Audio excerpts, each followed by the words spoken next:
నేనైతే భోజనం చేస్తాను ఇంకా. ఓహో, గిన్నెలోకి తీసేసుకుంటా చేపల పులుసు.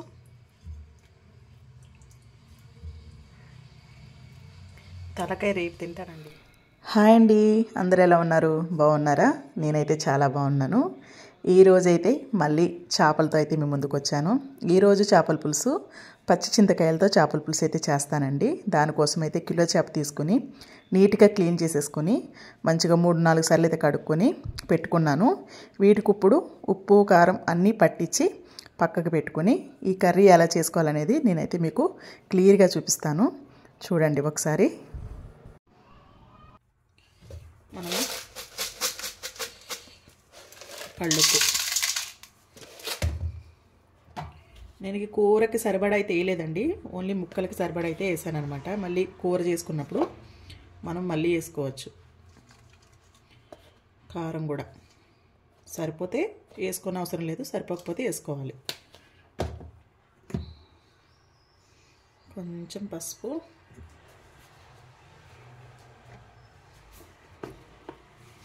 కొంచెం నూనె, ఒక 2 స్పూన్ల వరకు. ఇలా చేసి పెడితే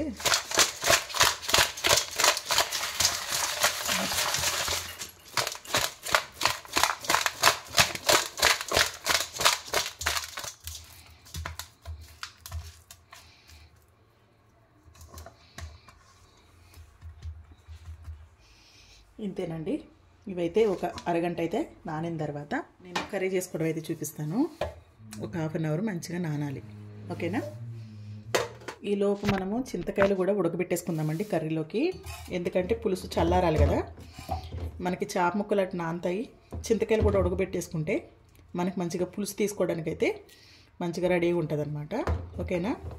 నేనైతే ఒక 5 కాయలు అయితే తీసుకున్నానండి. పులుసు మనకి ఎంత పులుపుని బట్టి అయితే వేస్తాను. ఈ చింతకాయలు అయితే కంపల్సరీ పడతాయి. ఎక్కువైతే మనం పులుసు ఫ్రిడ్జ్లోనే స్టోర్ చేసుకోవచ్చు, ఏం కాదు. సరిపోతే సరిపోతాయి అన్నమాట. తక్కువైనా కూడా బాగుండదు కదా, చింతకాయ పులుసు అంటే పుల్లగా మంచిగా ఉండాలి, ఓకేనా? అలా అని వావర పులుపు అయిపోకూడదు, సమానంగా ఉండాలన్నమాట. నేనైతే 5 చింతకాయలు తీసుకున్నాను కిలో చేపలకి. ఇవి మంచిగా 2-3 సార్లు మంచిగా కడుక్కొని మనము ఉడకబెట్టుకోవాలన్నమాట.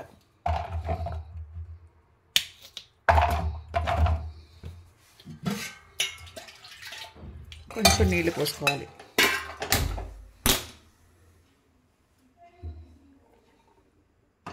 ఈ చింతకాయలు కూడా మనము ఉడకబెట్టేసుకోవాలండి. మంచిగా ఉడికితే మనకి ముందుగా ఉడికిపోయినాయి అనుకోండి, మనకి చేపలు మంచిగా ఉప్పు కారం కలిపాం కదా, మంచిగా పడుతుంది. చింతకాయలు కూడా మనకి మంచిగా ఉడికిపోయినాయి అంటే పులుసు తీసుకోవడానికి వీలుగా ఉంటుంది అనమాట. అందుకే 2 కూడా నేను ముందు చేసి పెట్టుకున్నాను. ఒక 1/2 అవర్ తర్వాత కర్రీ ఎలా చేసుకోవాలో నేను చూపిస్తాను, ఓకేనా? ఓకేనండి. మన చేపల పులుసులోకి కావాల్సినవి కిలో చేపలకి 3 ఉల్లిపాయలు తీసుకున్నాను ఈ సైజులోవి, ఒక 3 పచ్చిమిర్చి, చింతకాయలు. ఆల్రెడీ చింతకాయలు నేను మనకు కర్రీకి సరిపడా చింతకాయలు శుభ్రంగా కడుక్కొని ఉడకబెట్టుకోవడం అయితే జరిగింది. అవి అయితే చల్లారింది కూడాను, ఓకేనా? ఇప్పుడు ఇవి మసాలా ఎట్లా పట్టుకోవాలో నేను చూపిస్తాను, చూడండి.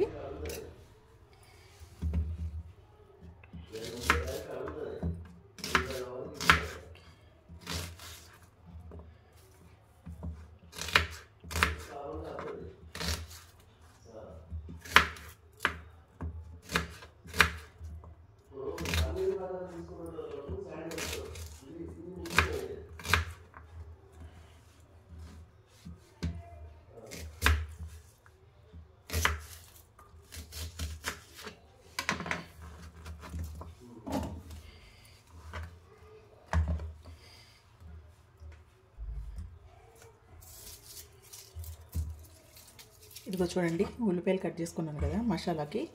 వెల్లుల్లిపాయలు నేను పొట్టు తీయలేదండి, వెల్లుల్లిపాయలు పొట్టు తీయకుండానే వేసాను అనమాట. 1 స్పూన్ వరకు జీలకర్ర.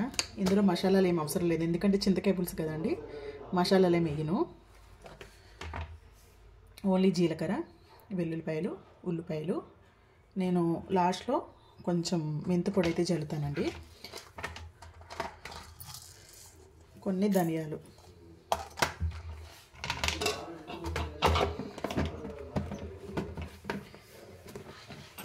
ఇవి మనం బాగా మెత్తగా కాకుండా కచ్చాబచ్చాగా మసాలా అయితే పట్టేసుకోవాలన్నమాట.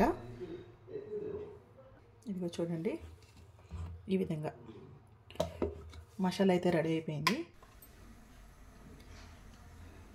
మనం పొయ్యి మీద అయితే బాండి పెట్టుకుని ఆయిల్ అయితే పోసుకున్నానండి. ముందుగా కరివేపాకు, పచ్చిమిర్చి,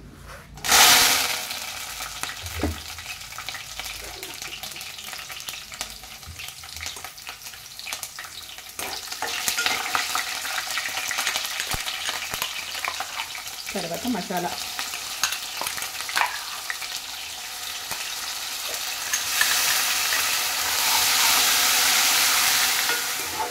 ఇది మనకి పచ్చి స్మెల్ పోయే వరకు వేగాలి.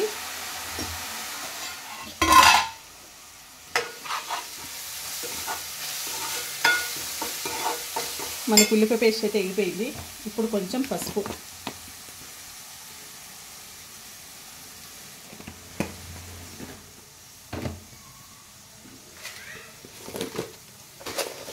కొంచెం ఉప్పు కూడా ముక్కల్లో తక్కువ వేసానండి. మనకి చింతకాయ పులుసు కాబట్టి కొంచెం ఉప్పు కారం అనేది ఎక్కువే పడుతుంది.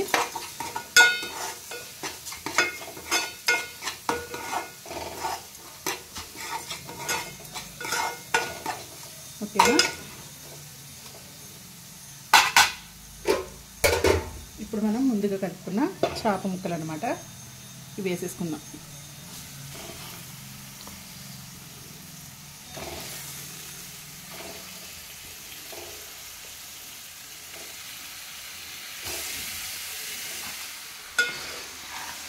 ముక్కలు కలిసేటట్టు కలిపిస్తాం.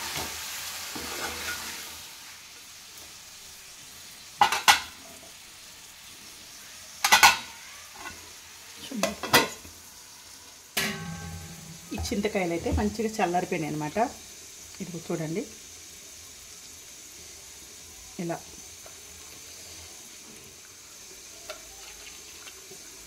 చింతపండు కన్నా చింతకాయలు కొంచెం పులుపు ఎక్కువ ఉంటుందండి. ఈ చింతకాయలు వచ్చే సీజన్లో చేపలు కానీ, రొయ్యలు, పచ్చి రొయ్యలు ఇట్లాంటివి వండుకుంటే చాలా బాగుంటుంది అన్నమాట.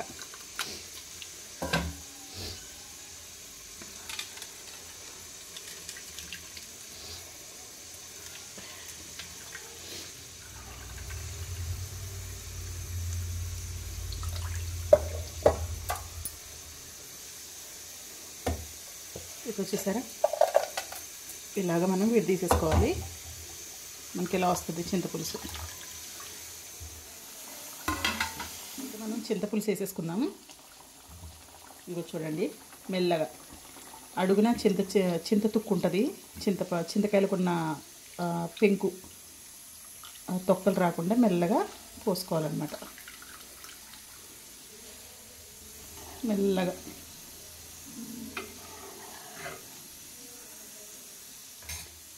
ఓకే, నేనైతే మళ్ళీ మూత పెట్టేసుకుంటున్నాను. ఒక 10 నిమిషాల తర్వాత చూపిస్తాను మళ్ళీ. ఒకసారి అయితే చూసుకుందామండి. వా, చూడండి, స్మెల్ అయితే సూపర్ వస్తుందన్నమాట. ఇప్పుడైతే 10 నిమిషాలు అయింది. 10 నిమిషాల నుంచి ఉడుకుతుంది. ఇప్పుడు కొత్తిమీర, కరివేపాకు,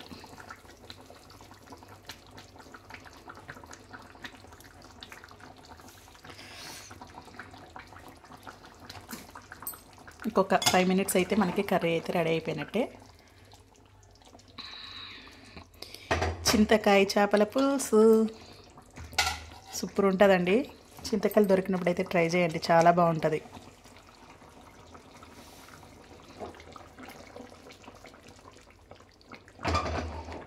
ఒకసారి ఉప్పు చూసుకుందాము.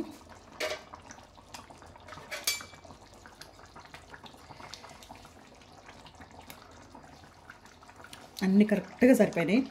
ఉప్పు, కారం, పులుపు చాలా చాలా బాగుందండి. ఇది రేపు పొద్దుటికైతే ఇంకా సూపర్ ఉంటుంది అన్నమాట. చింతకాయ పులుసు మరునాడు తింటే ఇంకా చాలా చాలా చాలా టేస్టీగా ఉంటుంది. స్టవ్ అయితే బంద్ చేసుకొని ఒక 1/2 అవర్ ఇట్లనే వదిలేస్తా. వదిలేసిన తర్వాత అప్పుడు వడ్డించుకుని తింటాను అనమాట. ఓకేనా?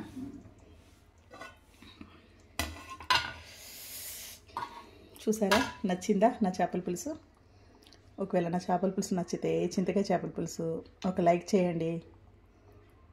లైక్ చేసి మీరు కూడా ట్రై చేయండి, చాలా చాలా బాగుంటుంది. ఓకేనా?